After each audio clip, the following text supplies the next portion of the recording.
Presented by Dostana Music Recording Studio.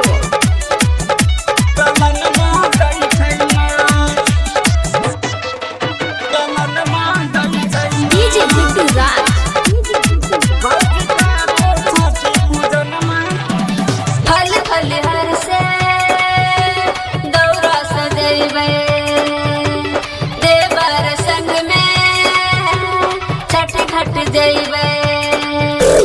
फल फल हर से दौरा सजैबै देवर संग में छठ घट जैबै मैया के कृपा पूरा सबके सपनमा होइ छै ना भौजी करू छठी पूजनमा मैया ललनमा दै छै ना भौजी करू छठी पूजनमा मैया ललनमा दै छै ना ललनमा दै छै DJ Guddu Raj. ललनमा दै छै ना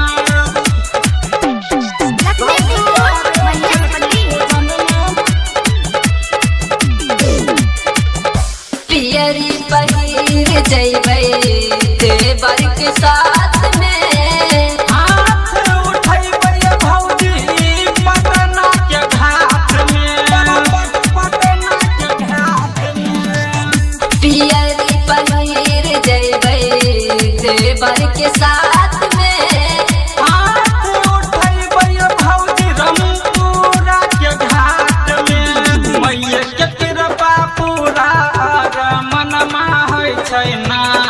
भौजी करू छठी पूजनमा मैया ललनमा दै छै ना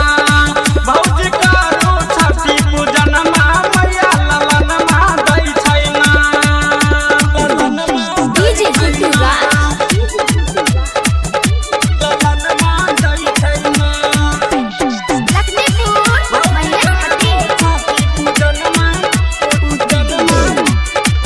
जोरा जोरा सूप छठे माई के चढ़ैबै गंगा के तीरे भौजी अरग दिलैबै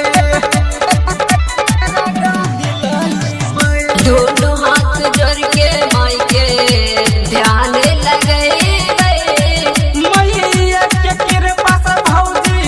बलका खेलैबै मैया के कृपा पूरा मनमा होइ छै ना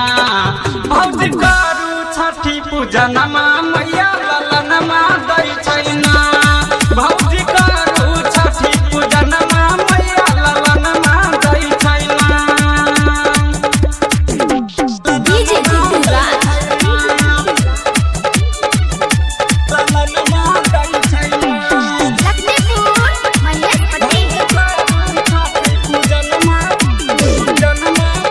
सचिन दीपक ने करू ये नमाना सतनाम देवर के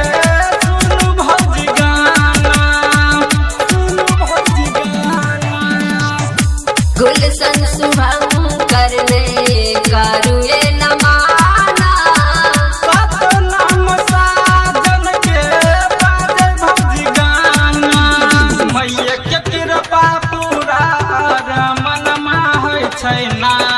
भौजी करू छठी पूजनमा मैया ललनमा दै छै ना भौजी करू छठी पूजनमा मैया ललनमा दै छै ना Presented by Dostana Music Recording Studio.